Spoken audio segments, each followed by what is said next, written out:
on, you bastard! Brought to you by supporters who probably have better taste than this schmuck.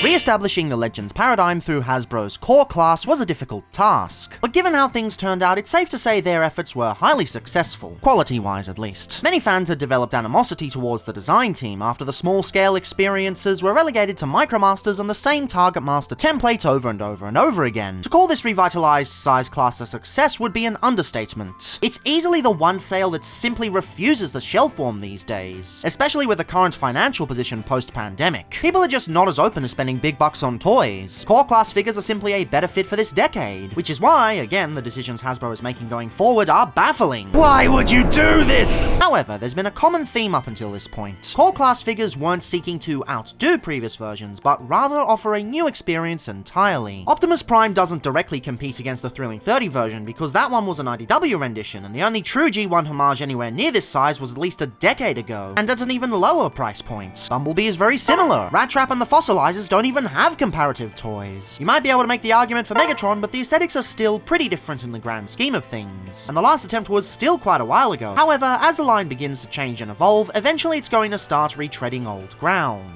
You can't only make new characters forever. Eventually you're going to get to the point where comparisons will be made and collectors who tend to swap out will have to make choices. Unfortunately, however, there's a key piece of advice the designers don't seem to have taken. If it ain't broke, don't fix it. Greetings, Cybertronians. I'm DrLockdown, and welcome back to another Second Opinion that is also a Versus review. Are your ears bleeding yet? For today's diagnosis, we're examining two duos and seeing which carries their namesakes better. Combiner Wars Rodimus and Shockwave, and Legacy Hot Rod and Shockwave. Or I suppose Kingdom Hot Rod and Legacy Shockwave. Because Hot Rod was sort of a carryover to extend the Kingdom line due to its overwhelming popularity. Matter of fact, when I last did a core class review, I was dead certain no more small-scale figures would release in the line. But that turned out to be false. But whatever, for simplicity's sake, let's just refer to these as Legacy figures. Otherwise, I'll go insane from the confusion.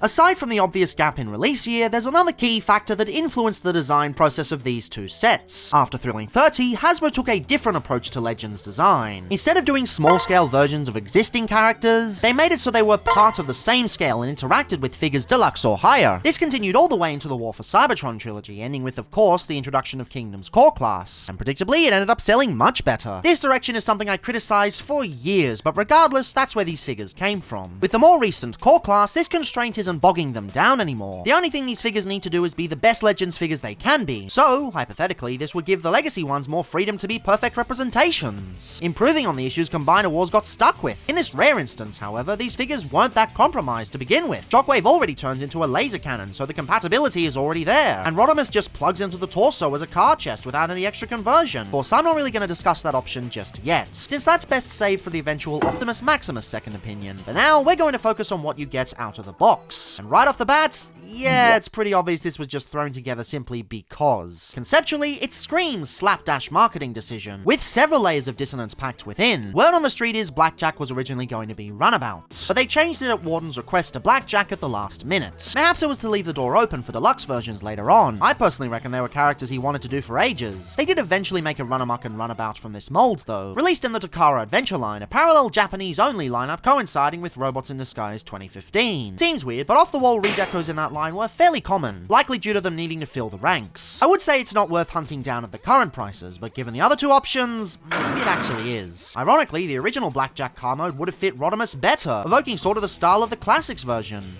Kinda.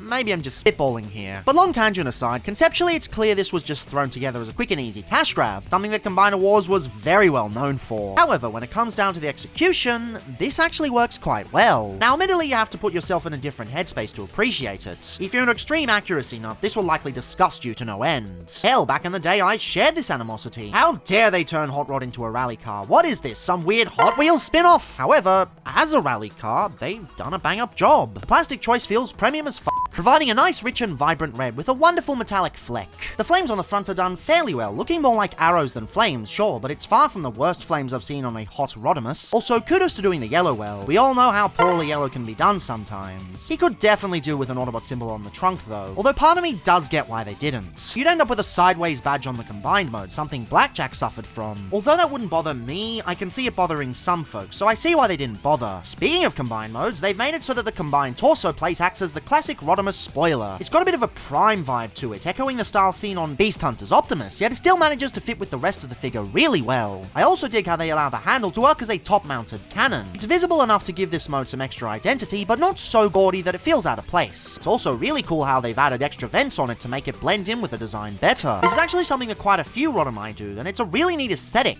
that the King of Sea version should have gotten the memo for. I do wish the pegs were better mounted, since you can actually bend the plastic doing this if you push too far, but I can see why they didn't, as, again, it has to combine. I do really dig this addition, but in the event that you don't, you can always remove it. I think this looks a little bland, but hey, you got options. Doing so, though, reveals a lot of hidden details. For starters, all the windows are painted. This might not seem like much now, but back in the day, it wasn't uncommon for Hasbro to skimp on the back ones for budgetary reasons. Shortly after making the original review on this guy, I took a trip to Melbourne and picked up an incredibly overpriced Robots in Disguise Strongarm. Even back then, this was completely unacceptable, so it was and still is good to see them going the distance here. They're also painted in a lovely shade of metallic blue, which really pops against the red. See, I wouldn't mind them phasing out clear plastic if they went with something like this, but every time they try to, it's always this ugly toon-style pastel shit.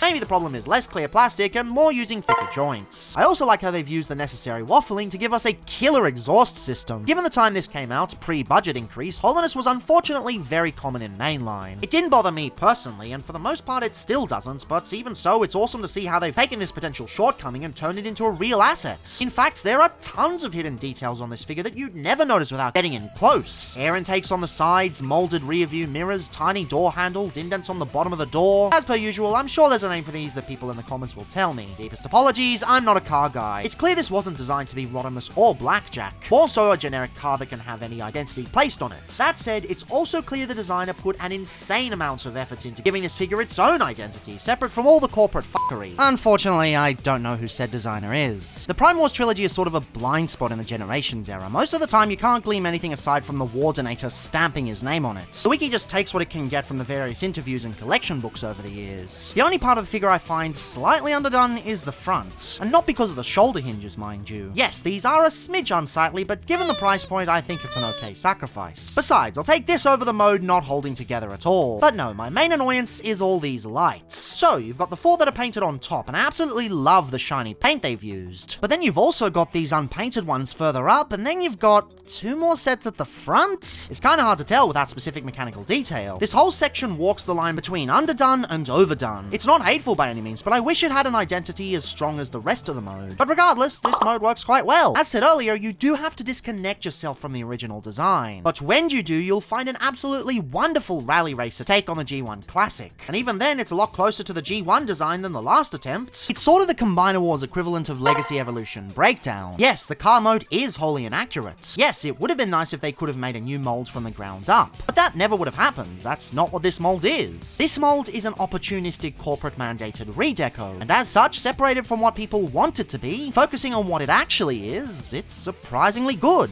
And if you really want it to fit better into the Roddy style, there's always Shapeways parts you can grab. These aren't the best, but it's a nice addition, and I've had them on for so long that it'd feel weird removing them. Of course, I'll keep them off for this particular review just to keep things fair, but hey, it's an option, unless Shapeways sends you two of the same one and you have to contact them asking for a replacement. Weird how that happened to me back in the day, aren't these made to order anyway? Regardless, it might not fit the best alongside modern core class figures, but as its own thing as a standalone Legends release, it's a damn fine alt mode. Regrettably though, not many people give him the time of day, because he was quickly overshadowed by the breakout classic a wave later. To be fair, it was for a good reason, because, oh mama, Shockwave hasn't aged a day since its release in 2016. Now, of course, due to safety laws, they were somewhat hesitant to release a Shockwave marketed as a space cannon. Already, Nervatron was hit with backlash so hefty that it somehow recomposed the Batman theme.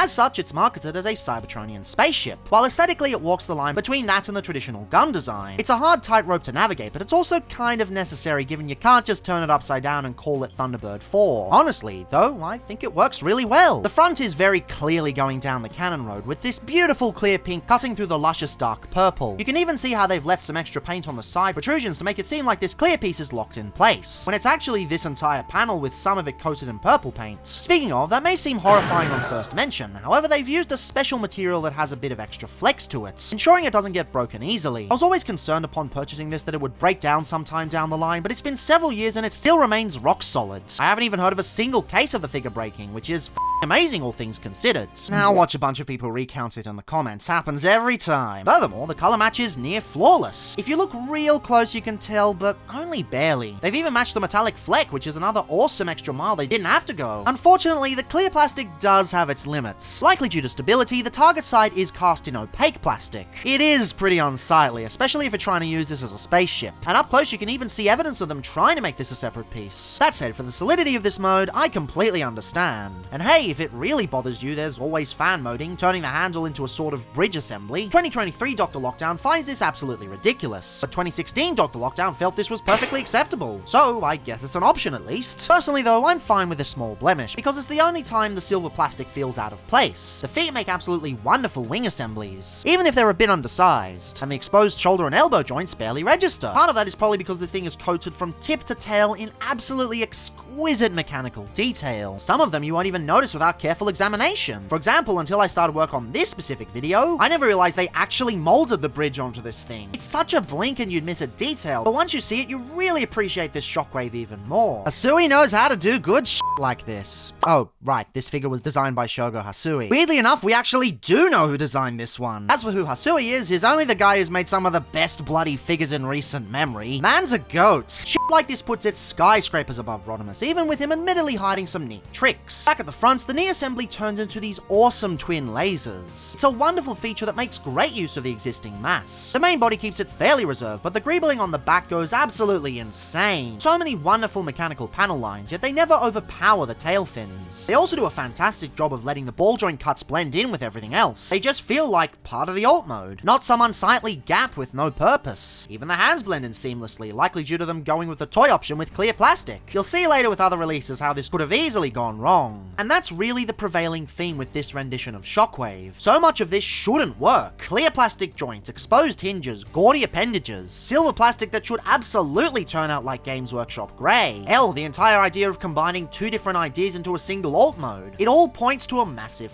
up, and yet they've pulled this off near flawlessly. The only gripe that really gets on my nerves is the compatibility with standard 5mm hand grips. Predictably, you get a peg that folds out, only there's a stabilizing block in the way. The purpose of this is pretty clear. It's designed to keep the guns stable in the hand-foot guns used in the overarching Combiner Wars line. Every Legends figure in the trilogy, with the exception of Thrilling 30 redecos, had some sort of compatibility with other price points, of course to varying degrees of success. As such, we have this block here that keeps it nice and secure, also removing the possibility of perfect effects compatibility. I doubt that last part is intentional though. I can't think of any reason Hasbro would want to stop the production of upgrade kits, both then and now. After all, they require the original figures to function, so wouldn't some people on the fence be swayed by the existence of a kit to begin with? It might seem like I'm arguing with no one, but you'd be surprised the kind of conspiracy hypotheses this fandom comes up with. Either way, you can easily circumvent this with Shapeways parts, expenses aside. But that's not really the main issue. No, rather it's compatibility with normal figures. Because they put far too much thought into how it would work with combiners, they forgot to account for general compatibility with standard figures. On some deluxes it works fine, but on others it just refuses. And forget about Voyagers and Leaders. It's a real shame. There's a dedicated slot for storage on Onslaught's vehicle mode, but Onslaught can't actually use the gun mode himself. Stuff like this is incredibly dumb. Everything else works so well. It's a gun mode that makes me want to use him on every bot in my collection. And there are many cases where it outright tells me to f off. And it's not like this part here was necessary to begin with. For all my complaints with Power Glide's gun mode, it still functioned fine without a stabilizer. Matter of fact, many people ended up cutting this part off, and guess what? It doesn't affect stability at all. No negative consequences whatsoever. Personally, I wouldn't, just because it's not a mod I can take back, but hey, it's an option. That aside, as a Legends figure, the compatibility with other figures shouldn't be the primary focus of one's judgments. This is especially true given this is a budget release. If parents can't afford the big Transformers this is supposed to work with, why should intercompatibility even matter? As a standalone mode, free from the context of the line it's released in, it's still a killer gun spaceship thingamabob. There's enough spaceship details here that makes it work as a standalone product, even if by all accounts it shouldn't. I suppose in retrospect it should be no surprise though, given, again, Shogo Hasui. Either way, this is easily one of the highlights of Combiner Wars alt modes. In fact, honestly, I'd say both are. In a line of approximations, underdone plates of waffles, and missing the point entirely, these two both do really well at taking enough of the past whilst still doing their own thing. Of course, as good as they are, modern standards require something a bit different. Shockwave probably could have been released as is for the core class lineup, but given Rodimus's inaccuracies, a ground-up reattempt was necessary. Previous figures have set the standard for downscaling larger details onto smaller figures, and people both expected and were extremely excited for accuracy at this point. In fact, they were so excited that Hasbro needed something last minute to add to the Kingdom line. As such, following in the footsteps of Earthrise Astro Train, Hot Rod was shifted away forward to quench the eager public's thirst. It's easily more Legacy than Kingdom though, featuring a weapon combination that doesn't make sense unless you get the other two core figures from Legacy Wave 1, although that's another story for another time. Now, anticipating complaints before they happen, commenters are obviously going to point out that one releases Rodimus Prime and one is Hot Rods. They did exactly the same thing last time and said my entire Versus review was moot because you can't compare one to the other. Look, I get where you're coming from, but let's be real here, the only differences between these two are the leg designs, the heads, and the fact one has a trailer. Aside from that, the rest is virtually identical. Even McFans Toys managed to make a toy that did both without going through the bananas conversion of the Power of the Primes rendition. That aside, going into this you'd expect an accuracy to the Studio Series 86 release, or at the very least the Kingdom Commander. In fact, many people complain this is a one-to-one copy of the Commander release, but that simply isn't true. In fact, this alt mode shares no similarities with any currently released Rodimus. Putting him next to the other versions, nothing matches up at all. Normally I wouldn't mind something like this. New takes are something I typically get excited for. I just spent several paragraphs praising Combiner Wars, who shares nothing with any other version of the character. Two key points though. Firstly, the context in which this figure released. While I don't particularly care for accuracy, it's pretty much what people have come to expect in this line, to the point where they've gaslit themselves into thinking that this is accurate to the Kingdom Commander. There aren't any hidden callbacks to latch onto, which is weird considering that even SS86 is going with this aesthetic, harking back to the Earthrise rendition with their vans. Now of course, again, I don't particularly care about this. While I get the complaints with this figure, I don't really care whether it's accurate to the toon or the toy or the coloring book or the doodle you find on the wall in the bathroom, as long as it's good. But, second point, this is bland as shit. After all of the carefully crafted detail we've seen on previous core class figures, as well as figures since, and after the sheer level of passion the designers have exhibited, this just doesn't care. It's such a nothing mode. There's no detail on the front, save for the molded headlights that aren't even painted. What, you couldn't spare a bit from the Target Master engine? Not like this thing is molded properly anyway. Remember how crisp the flames were on the Combiner Wars version? Well, now we get the worst approximation I've ever seen, where each flame looks obese, like 3 manta rays having an orgy. Even the SS86 version looks better. I never thought I'd be praising that figure. Also, no Autobot symbol on this mode at all. Yeah, you can criticize my annoyance at Studio Series skipping it, but this is standard generation, so it makes no sense. Plenty of room for it, but apparently it wasn't in the budget? Bruh.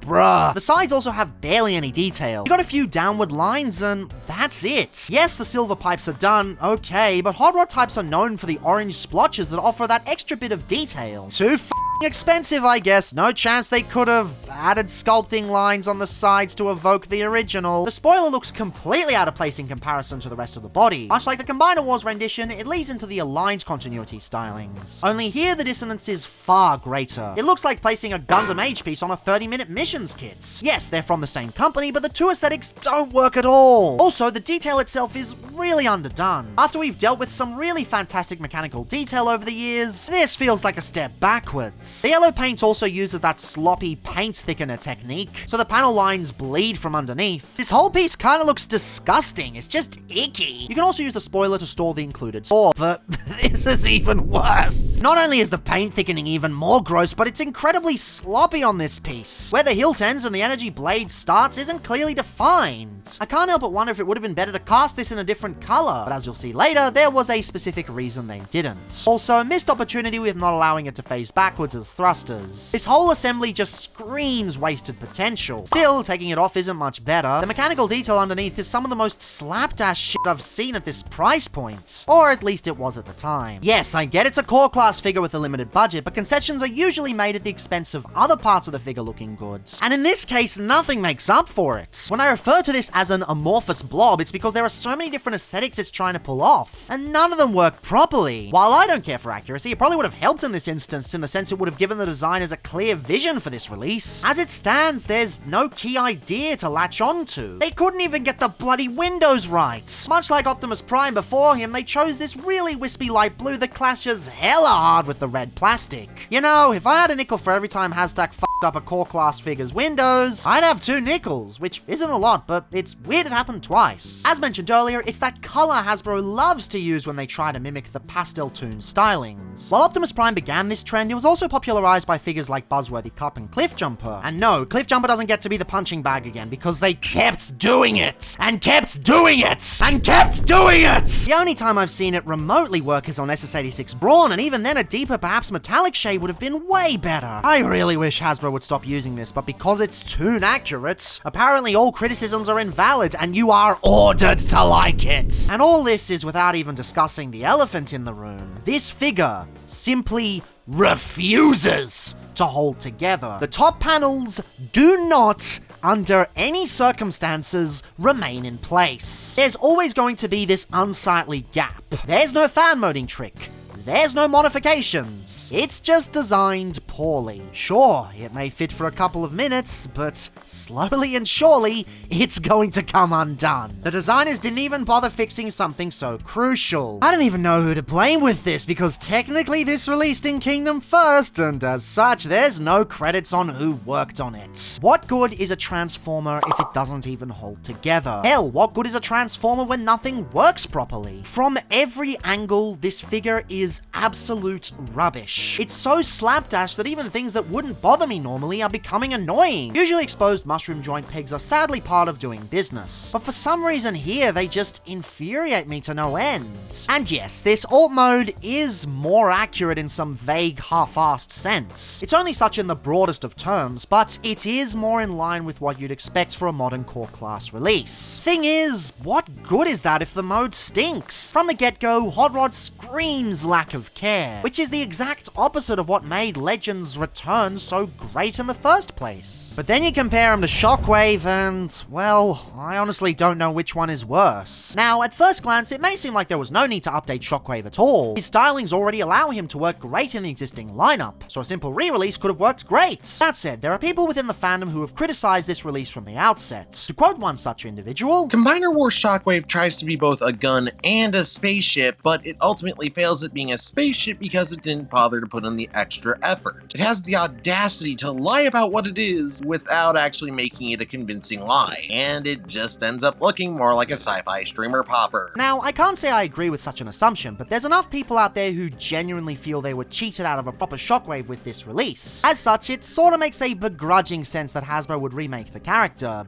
But not like this! Legacy Shockwave, in essence, takes the Siege design and puts it through a content-aware scale filter. What was once a surprisingly fun take on the upside-down marketing move is now a mess of incoherent panels, obvious bulbous limbs, and completely lacking paint detail. Legitimately, I have not seen an alternate mode this messy since goddamn Iron Factory Deadlock. The front attempts to combine the inward folding legs from the Combiner Wars version with the extra cannon attachment from the Siege combination gimmick, and fails at doing both. Instead of forming a cohesive hexagonal silhouette, it's elongated the sides, turning the front into a giant rectangle. Yes, how dare they compromise the robot mode to make the vehicle look a little better. You completely lose the wonderful pink details at the front, replaced with haphazard silver details and a sea of purple that doesn't even have the decency to include blast effects ports. Combiner Wars was 7 years ago, what's your excuse? The profile is also all over the place, with no tapering being used as the torso moves in and out. I mean, for Christ's sake, it can't even maintain a consistent ground level. And sure, I appreciate they've gone to the trouble of recreating the bridge section, but at this size and in these colors, colors, it's indistinguishable from everything else. Combiner Wars version was more subtle, but when you did catch it, it was like, whoa, I can't believe they did that. Here, it's like, gee whiz, I can't believe they even bothered. I think a lot of it can be chalked up to the color choice. You'd think a darker red would give this a feeling of authority, and when you put the two side by side, the Legacy version actually has more mechanical detail. Every single surface is covered in greeble, but the problem is that with the plastic choice, it all feels incredibly soft. The parts all feel mushy, sort of like those old Battlefield Gothic sets you could get from Games Workshop. Do they still make those? It's been over a decade since I last played, and I have no desire to return. There's also an element of less is more here. With the older version, each panel line felt purposeful. They each drew your attention to key elements, whereas here it's just like scribbles in a doodle book. The lack of color breakup isn't helping either. Nothing but purple and silver on show. Sure, that's kind of accurate to the original toy, aside from the pink, but when splayed out onto a mode this flat, it just makes the whole thing look bland and undercooked. On a technical level, this thing has bigger dimensions than the Combiner Wars predecessor, so there really needs to be more paint on this thing. Perhaps some budget reallocation is to blame. Comparing these guys to their wave mates shows clear priorities. That said, changing the mold layout would have been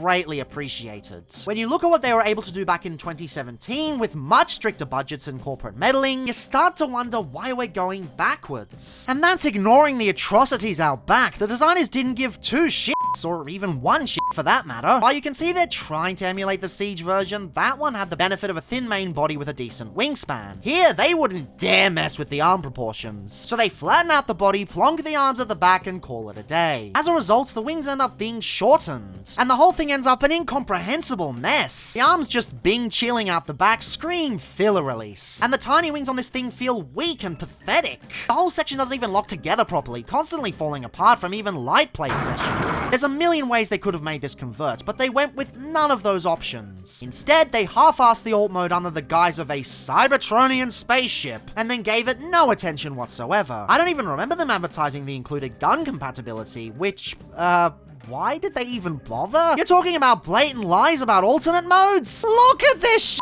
Even the stand ports are mocking me, with one on the top for the robot mode placement, but nothing on the bottom for the jet mode. Like, did you not think people would transform this? Oh, I'm sorry, it's not actually a stand port. It's weapon storage for the, giant radar dish. Why? It'd be fine if it felt like part of the alt mode, but this looks super out of place. And why is this the best painted part of the whole figure? Why put so much effort into something so useless? I'm literally scratching my head as I'm recording this because it's so absurd. Please take me back to the days when Shockwave was a crab tank and the weird accessory was just a windmill. At least that made more sense. Most of the issues can be chalked up to prioritizing the robot mode, sacrificing everything they can in the transformation and alt mode department. In their eyes, they likely couldn't alter the proportions of the front or have the arms fold away. Everything had to be maintained for complete robot mode perfection, at least from their perspective, and at least in Shockwave's case. Got no idea what was going on with Hot Rod. While I begrudgingly understand why they remade this figure, honestly, they shouldn't have taken such a left turn in ideology. Again, there's unfortunately no name attached to this figure. It's a weird oddity in Legacy. The original core class lineup is just blank for some reason. This is a shame, not so we can point and laugh, but more so we can understand the design tendencies and see why it turned out the way it did.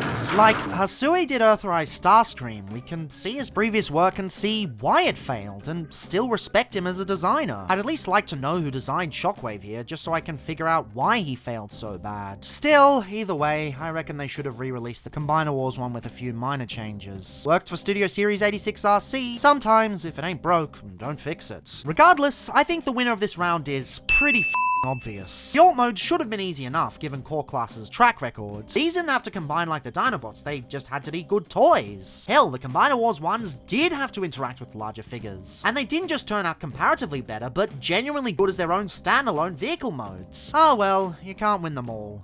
But is it possible for Legacy to lose them all? Well, for that, we'll just have to wait and see. Right off the bat, you can see there is a clear distinction between Combiner Wars and Legacy. Combiner Wars is nice, simple, and effective. It doesn't really push the envelope in any way, but it gets the job done. Legacy tries though, and I do commend them for doing that. I do commend them for trying to go above their weight. But it just does not work. Rodimus is a pretty good start. He's very much in the vein of the Prime Wars trilogy engineering style in the sense that he is quite simple, but consequently, he is quite fun. Yes, you have to parts form the spoiler, unfortunately, but it's okay. It becomes a pretty cool weapon later on, so I don't really mind it that much. First thing you want to do is bring out the arms like so, rotate the forearms into place, untab from the knees, and bring the entire backpack section over the shoulders, separate the legs, and bring down the torso like so. Works pretty well. Really, my only gripe is that there's no real tabbing section at the back there, but it's fine. Combiner Wars Shockwave, on the other hand, is just to die for. The transformation is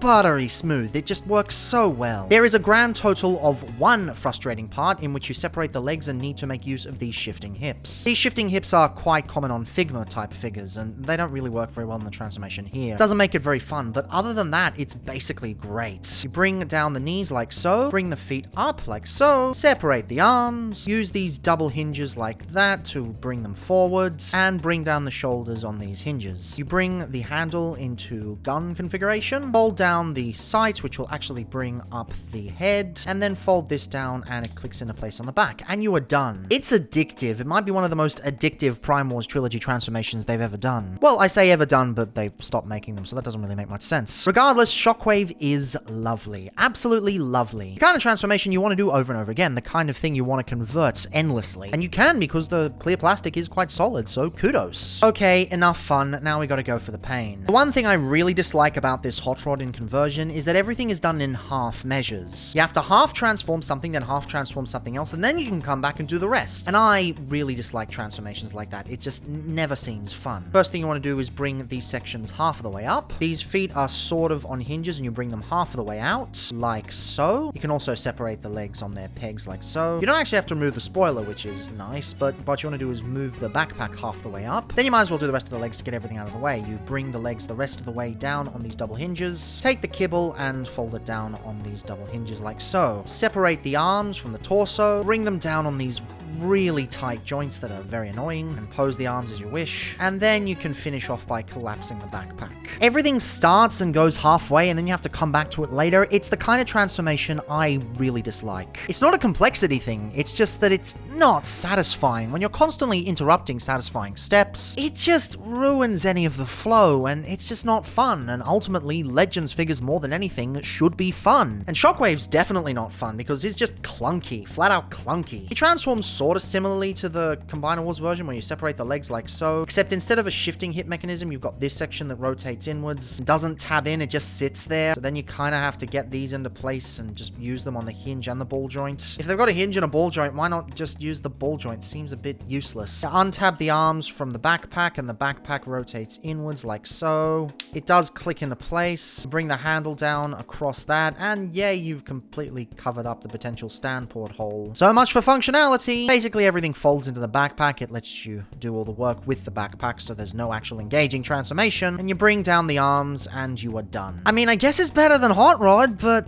it's just not fun in any way. It's just clunky. The engineering exists, and it could have been done so much more effortlessly. It's just a lazy transformation, and they could have done so much better. This is just sad. On paper, Core Class should have won. They're taking from experience with these two. They could have taken what they learned with the original Legends class and applied it to new and innovative transformations. But half the time they're just innovating for the sake of innovating with no clear idea, and half the time they're just not giving a shit when they gave a shit last time. There's just distinct ideas with the Combiner Wars versions, and a distinct lack of ideas with the Legacy versions, whether through laziness or through aimlessness. So yeah, who else am I gonna give the win to here? I keep saying, if it ain't broke, don't fix it, but they either fixed too much or didn't fix enough. It's just a real shame.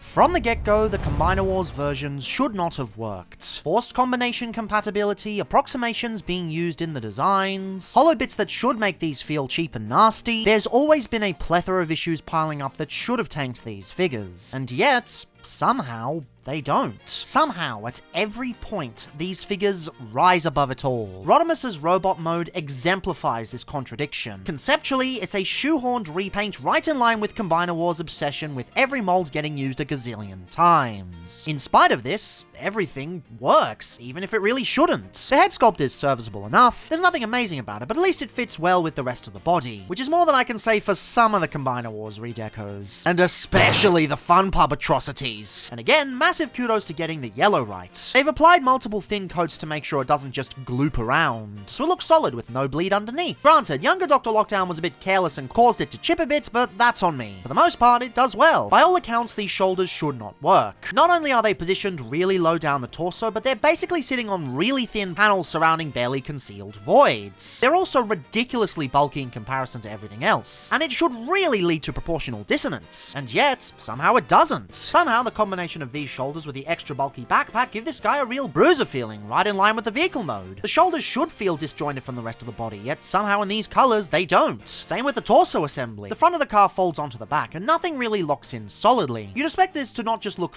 ugly as hell, but also flop around like one of those noodle men outside of a used car reseller. And yet, unless you're looking directly from the side, it doesn't register. Both design and aesthetic-wise, this feels really solid. By all accounts, this should be a swing and a miss, but somehow, despite being the action figure equivalent of spaghetti code, everything just works. Even the legs exhibit this defiance of logic. They protrude entirely along the negative Z-axis, which should fuck with the proportions even more and cause massive stability issues. But no, he stands perfectly well, and looks good in nearly all poses. Hell, despite having fairly simple joints, you can actually get some decent poses out of this thing. The dynamic sculpting really helps in this regard, and you even get a bit of a butterfly joint due to the transformation. Posing this guy is really easy. It's hard not to make him look dynamic. Part of that is likely due to how well the kibble hides itself. The back of the car doesn't get in the way of anything, despite being bigger than the King to See version, and the wheels blend in really well. And sure, the forearms are a bit long due to using the car doors. You slam your in the car door. But again, somehow this all works. It's all because Rodimus has clear defined shapes. The bright blue torso, the crisp yellow midriff, the highlights on the knees. Everything is carefully thought out with the budget in mind. And it delivers a toy that offers a surprising level of class. Even the axe accessory works surprisingly well. While it would have been much cooler to have this turn into a gun mimicking the old Target Master, this still works really well. And hey, if you really want to use a Target Master, the hands are 5mm compatible. Finally, some use for the shelf-warming Battle Masters. That said, the one part I feel is a missed opportunity is the lack of tabbing options for the back. If the spoiler were able to tab into the backpack properly, this would have really cemented the Combiner Wars version as the go-to Legends Rodimus. It's the one visual cue that he really feels like is missing, even with the stylization decisions. And yes, there are indeed Shapeways upgrades you can purchase, and I do highly recommend them for reasons that will become apparent in future videos.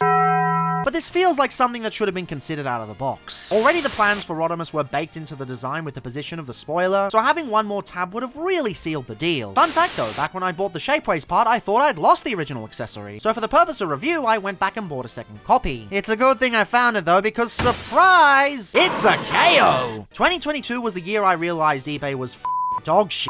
As such, here's a handy dandy guide that may help you avoid getting duped.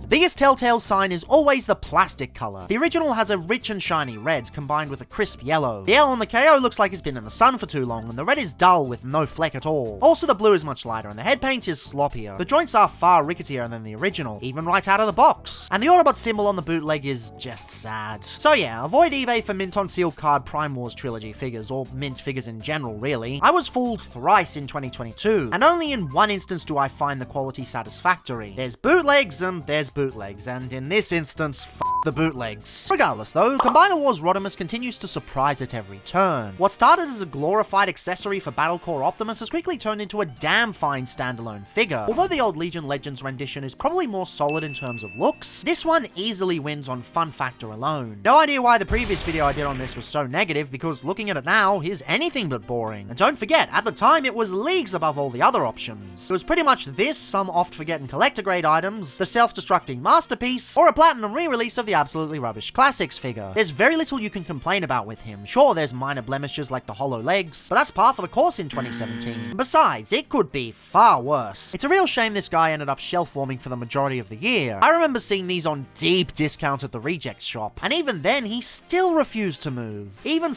Wreck-Gar sold better than he did. And that's a real shame because there's a lot of hidden qualities at play here. With Shockwave though, nothing's hidden at all. This figure absolutely rules, and it's clear as day. From head to toe, he's a near perfect representation of the character, or at least as they could have possibly done at the $20 price point 7 years ago. Oh god, I'm getting old. This channel has been around for almost a decade. Jesus The head sculpt is, well, perfect in every way. It's stylized in a way that sort of evokes the fall of Cybertron and IDW designs, with the inward angling, and it really works in making this design look mean as Fortunately, they didn't carry over the Fall of Cybertron style purple eye though. This was actually the first Shockwave in a while to return to the classic yellow. The previous two retail examples were alternators and Energon Shock Blast. Speaking of, the yellow is done very well. There's a tiny smidge of bleed, but it's barely noticeable from a distance. Certainly better than the more recent attempts. The chest sort of goes for its own stylization, going for a chunkier design than the G1 original. In the context of being a Combiner Wars release, it leans hard into the specific Prime Wars line work and absolutely slays with the clear pink chest. Yes, Queen, slay! The combo of this and the silver below really give this guy utilitarian feel, a word I often use to describe Shockwaves I adore. I don't know, I guess I always like my Shockwave to look less scrawny and more tanky. This also allows the bulky forearms and boxy shoulders to blend in a lot better. In my initial review, I kept harping on about how out of place these kibble pieces looked. In essence, this is the arm and this is random protrusion. Honestly though, I feel it really works in these colors. Hasbro these days seems allergic to putting kibble on the arms. It's a damn shame, you can do some really clever stuff with it. Now the legs are probably the most controversial element of this figure, causing many people to write it off entirely, if they haven't already due to the alt mode choice. It isn't due to looks, mind you, they do just as amazingly as the rest of the design. All of the mechanical detail makes its striking return, with multiple layers of panels giving an incredible illusion of depth. The extra spikes on the front of the cannon also masterfully take on the new purpose of knee spikes, referencing the original tune and toy. Yet another brilliant addition from Hasui, master of simple but endearing. Even the feet work well, thanks to the extra spikitude, they not only blend in really well, but also support the weight perfectly. It's really hard to get this guy in a pose that doesn't remain sturdy. But taking a look around the back, this is where we get into the controversy. The entire shin section presents a potentially damning combination. Yep, the whole shin section is cast entirely in clear plastic. And given how thin it is and how it's the load-bearingest of load-bearing joints you could imagine, many people are concerned about not just posing options, but also longevity. Don't forget, Hasbro has just switched to using primarily opaque plastic on their Combiner Wars joints. Although budgetary constraints seem like a more likely reason, many hypothesized this was for combiner stability. Not gonna lie, upon first getting it, I was worried I was handling a ticking time bomb. However, as time passed, as certain figures crumbled to dust, Shockwave remained solid as ever. I haven't been careful with it or anything, it's just remained in tip-top condition for all these years. That's something even third-party Legends figures have issues with to this day. And as for the posing, well, combined with these solid as feet, you can actually get even more posing thanks to the hollow legs. Things get close to the full 180 range, and the rest of the figure helps accentuate this too. He is, in essence, the Chie-Sato Kana of the group, with crazy points below the waist. The shifting hips from the transformation initially bugged me, but nowadays they open up a wild world of extreme posing power. They're also less annoying than the breakjack molds, which... how? The only thing I wish they'd improved upon is the elbow joints. It's decent as is, but if it didn't have this locking point, we could have gotten double jointed elbows. Similarly to how Kingdom Rodimus handles it. He absolutely doesn't need it. And this is easily a pet peeve of mine and not a genuine criticism, but it's still kind of bugging me to this day. Might try a modification on a second copy someday. Regardless, this figure is amazing from basically every angle. The top half is pure design perfection, and the bottom represents something that should be a failure on every level, yet somehow soars. And hey, if it still bothers you, just consider it Leglite piping. Works for me. Even the backpack fits perfectly into place. This is something I honestly wouldn't have cared about if they f***ed up, but they still went to the effort of having it sit flush and remain secure. That's gotta count for something. My only genuine criticism with this mold is that for as amazing as it is, Hasbro really had a hard time repainting it. Despite the fact Astro Magnum, personally retconned as Nitro's use, was right there, instead we got more Shockwaves. Next version to release was the Takara Legends Collector Grade redeco. No, I don't mean that type of Legends. For some bizarre reason, Takara named their entire line after a completely unrelated size class, causing mass confusion across the fandom. So I suppose this is a Takara Legends figure. Mass confusion. Still arguably less confusing than the 2 War for Cybertrons, 2 Cyberverses, 2 Uniteds, and 3 Robots in Disguises. Either way, imagine taking one of the most dynamic Legends alt modes of all time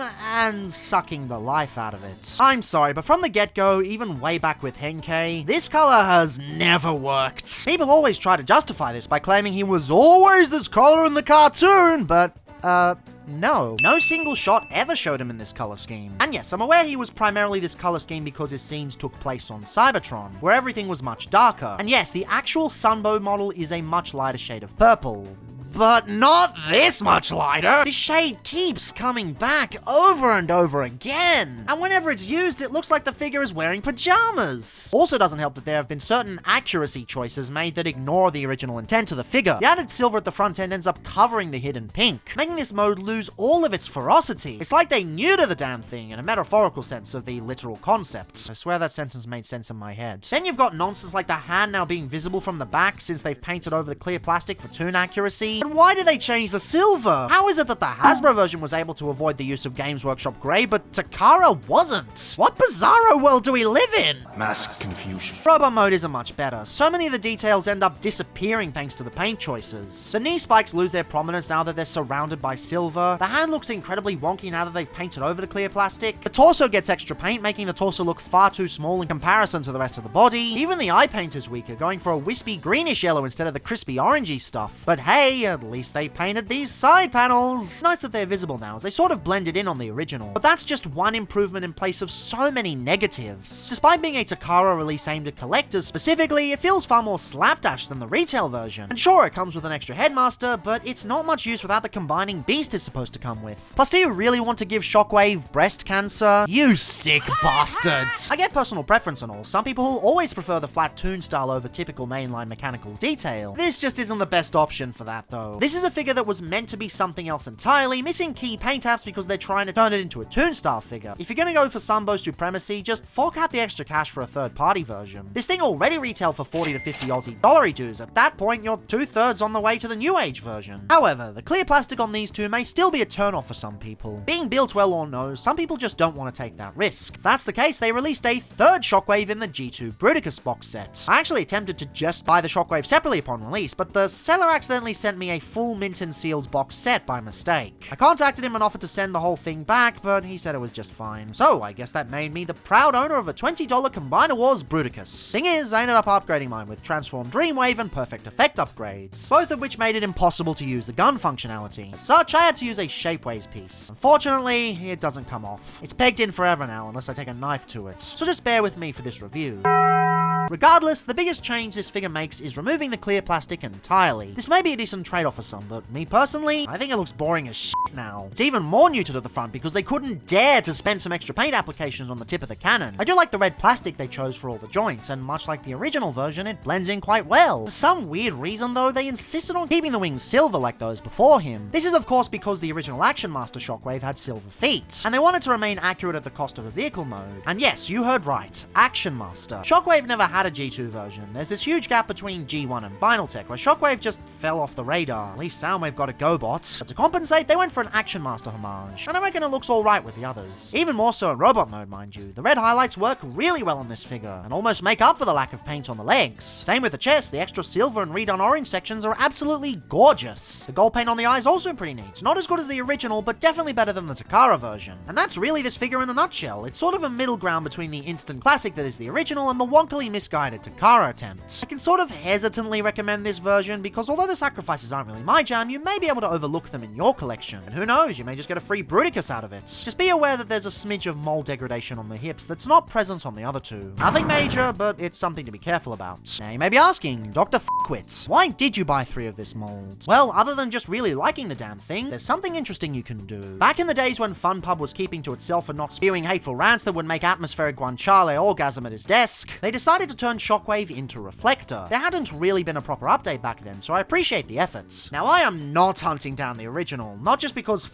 that price, but also because I'm quite satisfied with the Siege Hascon rendition. Especially repro-labeled up, this thing is quite delightful, so I don't particularly need another. That said, if you have 3 Shockwaves, you can actually recreate the camera mode. It's very much a fan mode FunPub pulled out of their ass, but hey, it was either this or nothing back then. Funnily enough, I initially filmed a section for this for my legendary review of the Shockwave repaints, and yet I never put it in the video for some reason. So consider this the striking debut of an obvious fan mode that should have never been attached to an officially licensed product. Now, admittedly, it's not as bad as it could have been. It sort of exists in this weird space between good and bad. It's better than you'd expect, but worse than you'd have hoped. It does vaguely look like a camera, but that's really it. The legs are kind of just left there, hanging out of the way, and without a secure mechanism in the middle, this thing has a tendency to implode. If you're like me and have or are thinking of getting this for the camera mode, I wouldn't bother. Engaging with this doesn't really improve the playability of any version. It's just something you try once, then forget about when you display them in robot mode. Just get the Hascon version if you really need a camera, or one of the many third-party attempts. We're practically swimming in reflectors if you count unofficial takes, no need to settle for less. But regardless, yes, the other 2 versions aren't as good as they could have been, but that does nothing to stop the awesomeness of the original. Thanks to not requiring a combining gimmick, as it's basically already a glorified Target Master, he's able to soar above and beyond in every capacity. People like Vangelis dubbed this as the best Legends figure Hasbro had done back in the day. But in my initial review, I I wasn't so sure. I think what really made me hesitant was the concerns with the clear plastic, and yeah, that's a valid thing to be concerned about. Hindsight or no. That said, these three, or at least these two, have stood the test of time. Shockwave might just be the best Legends figure the trilogy gave us, even if the competition isn't that stiff. While with Rodimus, a remake was kind of needed, Shockwave didn't require one at all, and they released this in Legacy with no changes. I doubt many would have complained. But alas, we don't always get what we want. Sometimes the cruel scales of fate bend against our favor, and we get stuck with this shit.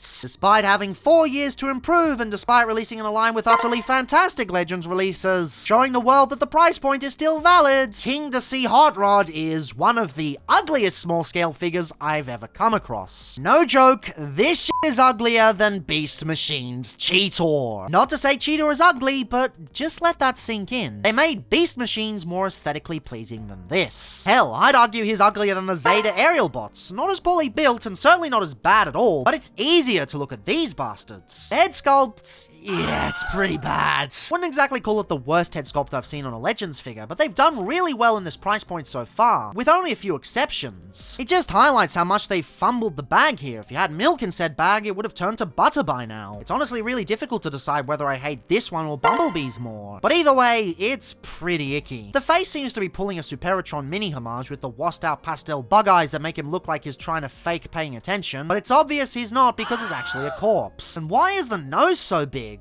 I don't know. Who knows? Also, remember how the Combiner Wars version had a really crisp helmet and some awesome paint on show? Yeah, this one gets rid of that, making the whole thing end up incredibly nondescript. This feels like a helmet more fitting of a Micromaster than an actual core class. I'd say the designers lack the brains to think of something better, but no, I think it's the actual figure missing that instead. I know we've seen this shit on core class figures before, and I know I've given some leeway there, but guys, there's a limit to this shit. This is way beyond that limit. It doesn't even serve a purpose like drag strip. This is purely for budgetary fuckery. The torso seems like something that could hypothetically work, but it fails on multiple levels. Using a faux part to make sure the torso is well proportioned is an idea that could elevate the aesthetic of the figure, especially at the size we're dealing with here, but instead they use it as a crutch so they don't have to use the real piece. All the hallmarks are there, such as the collar, the lights, and the flames. And hey, at least the flames look slightly better than the vehicle mode. But why is this thing flat as a pancake? The chest is designed in a way where it feels like it would benefit from a heavy layering effect, but they haven't left enough clearance in vehicle mode to do it justice. As a result, it just looks like a flat plank of wood spray painted orange. And yes, the orange is done quite well. Commendable given the difficulty in painting this color, since it's created by merging the two most difficult colors to paint with in existence. By their powers combined, frustration reigns supreme. But it ends up looking really out of place. Part of it's the shaping. It's quite angular compared to most modern renditions, which clashes with the rest of the body. Most of the mechanical detail plays it safe, so it sort of looks like they took this chest from a completely different figure. And secondly, well, the colors look out of place because it doesn't blend in with anything at all. This might sound weird because Roddy types are known for this color scheme, but there's something different we have going on here. The entire figure is molded in red plastic. Yes, the entire figure. Although this should hypothetically free up the budget for other endeavors, it's an incredibly risky move. It can be very rewarding, mind you. Iguanus does the same thing, but pulls it off exponentially well. Thing is, he makes up the budget in paint applications. Hot Rod simply doesn't. Not even the legs get anything. They were so focused on painting the vehicle mode and the torso that nothing else got any attention. This is why having multiple sprue colors is important. Unless you're dead certain you can pull it off, you need color breakup that doesn't require paint. Despite how bad the base mold is, I can see it potentially looking solid with some choice paint apps. Doesn't look like we're ever gonna get them though, between this mold never getting any redecos and the price point getting axed. Such is the life of a budget stripped figure. The arms stink too. The shoulders are way too long, while the forearms are comically short. Perhaps they could have worked on a stylized design. Combiner Wars Roddy has weird proportions with his arms too. Thing is, it tied into his bulky aesthetic, whereas King to See is trying and failing to be a standard Hot Rod. And this could have easily been fixed if the shoulders could rotate upwards, turning the absurdly long biceps into shoulder stacks. Get some of that IDW shit going. Already this figure is a hodgepodge of aesthetics. But no, you can't do that because these are designed to lock into place all the way down, leaving them at a 45° 90-degree angle has the potential to stress the plastic, potentially causing breakage down the line. You can't even enjoy the figure the way you want to. It insists on you enjoying it the way it wants you to, making you not enjoy it at all. In the end, you're left with an optical illusion that makes it seem like his shoulders have Combiner Wars Megatron syndrome. He doesn't, everything is properly placed, but thanks to the way his arms work, it sure as hell seems like it. And the legs? Okay, these aren't as bad as most people make them out to be. Blown up on a big computer screen, they look incredibly out of place, but in hand on a core class figure, it's fine. The rest of the figure is far from fine, but the placement on these is perfectly okay. Two things though. Firstly, I can't help but feel these would be less noticeable if the front had extra paint on it. Black shins would give the eye something to focus on, making it so these seem less exposed. And secondly, these panels ruin the vehicle mode with the lack of solidity. So, yeah, they can still f off. The one thing King to See Hot Rod does okay is the accessory game. The sword looks okay in hand, as disgusting as the pastel blue is, and they've taken a bit of IDW inspiration with the way the spoiler turns into a bow. Combined with the sword to make an energy arrow, this is actually f***ing awesome.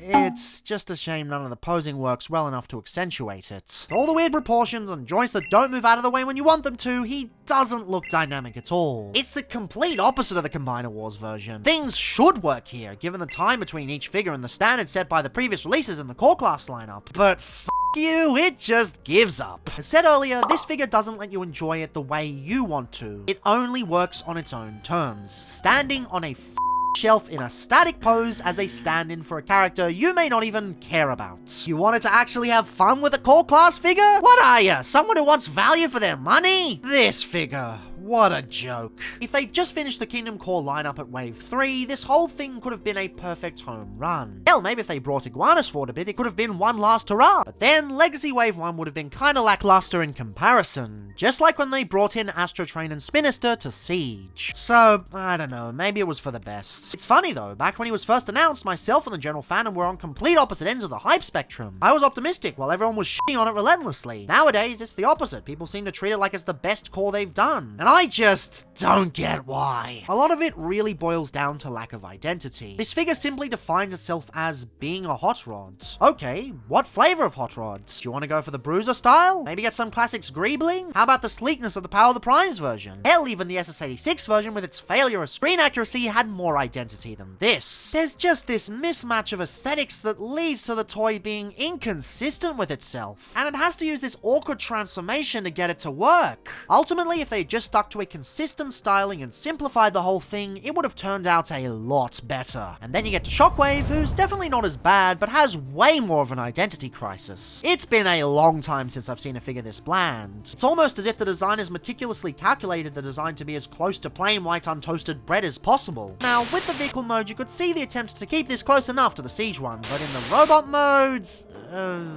I just don't see it. Some of the shin detail is close. You could make an argument about the midriff, but aside from that, it's all completely new tooling. And sure, that's fine if they want to go in their own direction, like what the Combiner Wars version did. But, you should know the song and dance by now. The greebling on show is, like in many cases, incredibly haphazard. There's a lot of it, but it doesn't pick out key details. So it ends up looking like a big blob of purple mush. The purple plastic doesn't help, with the color so dark that you can't really see all of the detail, and that sort of soft plastic that makes everything blend together. The end result is something that technically counts as a Shockwave, but doesn't fall into any specific category. I guess it's technically a step above Hot Rod because at least the design is cohesive enough. The aesthetic doesn't constantly contradict itself, and the abundance of purple isn't as bad as the red, but I'm just not seeing anything interesting that could make anyone get excited about the aesthetic. He's just so bog standard, and that's just not fitting of a classic character like Shockwave. The head is a massive downgrade. You can see a bit more of the Siege influence, but the detail is just too shallow and the paintwork kinda ruins it. We go from black with a crisp yellow to gunmetal with a weak piss. The combo does very little to differentiate itself from the purple. Even this shade of yellow worked slightly better on the two Combiner Wars repaints. We've done this 3 times over already. Why do you have to f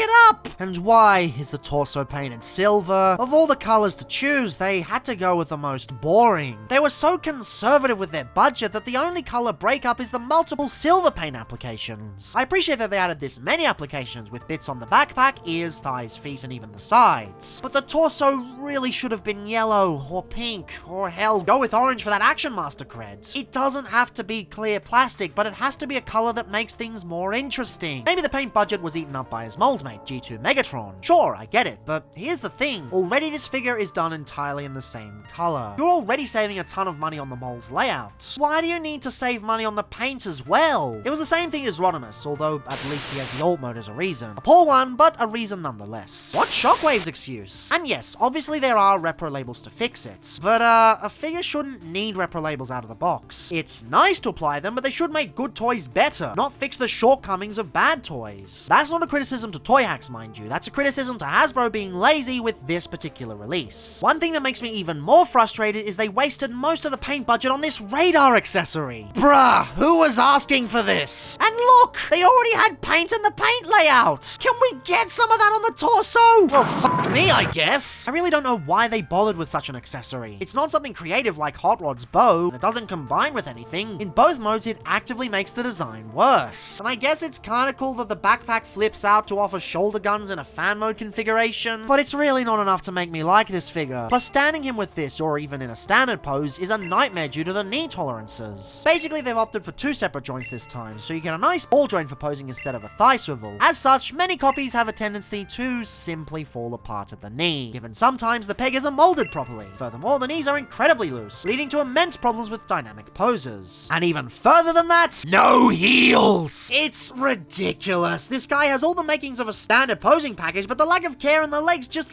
ruins it. And yes, the joints are all here, and they function better than Hot Rod's. But at least Hot Rod could stand up properly. Here, something as basic as a heel support couldn't even be bothered with. And not bothering is the key issue at the heart of Legacy Shockwave. They were so focused on doing something different in comparison to the Combiner Wars version that they didn't feel the need to give it that extra level of polish. There's a decent figure here, under the jank and the lackluster detail, but it absolutely needed a few extra passes over. But why bother, right? Why bother actually crafting a unique experience? All you gotta do is add a few callbacks to the Siege version and people will fill in the rest. It's even more disappointing than Kingdom Optimus Prime, because at least that figure went all out with its callbacks. If you want to homage an existing figure, fine. If you want to stylize things, fine. Just commit to one, and don't do it lazily.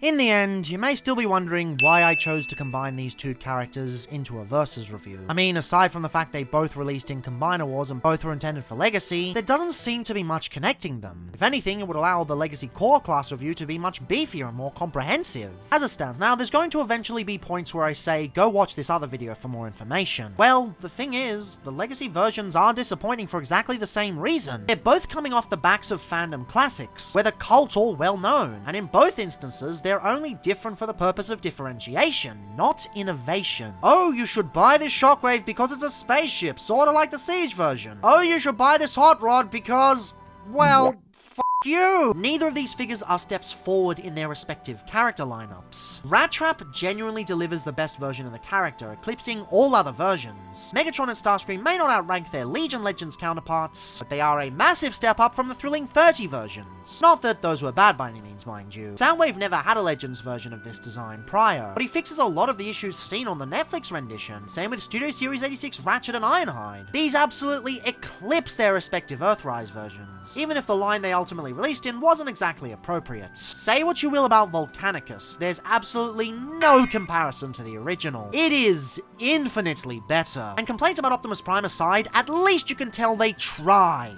At least they made an attempt to make the best Legends Optimus Prime they could, even if they stumbled in a few areas. Hell, I'd argue a shield and a brighter color scheme actually go a long way to improving it. At a conceptual level, the Legacy versions of these two feel like filler. It seems like Hasbro wanted versions of these characters at retail in this size, and the designers just put them out with zero efforts. Compare that to the Combiner Wars releases, which by all accounts shouldn't work, and yet they are crafted with an insane amount of care and designer prowess. The Combiner Wars duo should have been a complete failure, yet they delivered some of the best figures the trilogy had to offer. The Legacy duo had their brilliance served to them on a silver platter, and they proceeded to put the entire dish in the microwave, letting Hot Rod deal with the resulting explosion. The reason for their failure is identical, and it's a real shame this didn't happen once, but regrettably, twice. But as always, fandom public consciousness is a conversation, so drop your stance below. Do you find the Combiner Wars versions far too old to be worth your time? Do you feel I've been too harsh on the legacy ones? Well, plenty of times to hear more of my shitty opinions in the near future. For those not aware, this review is part of the 5th season of the Legendary Marathon, an annual series celebrating the long and diverse history of small-scale Transformers.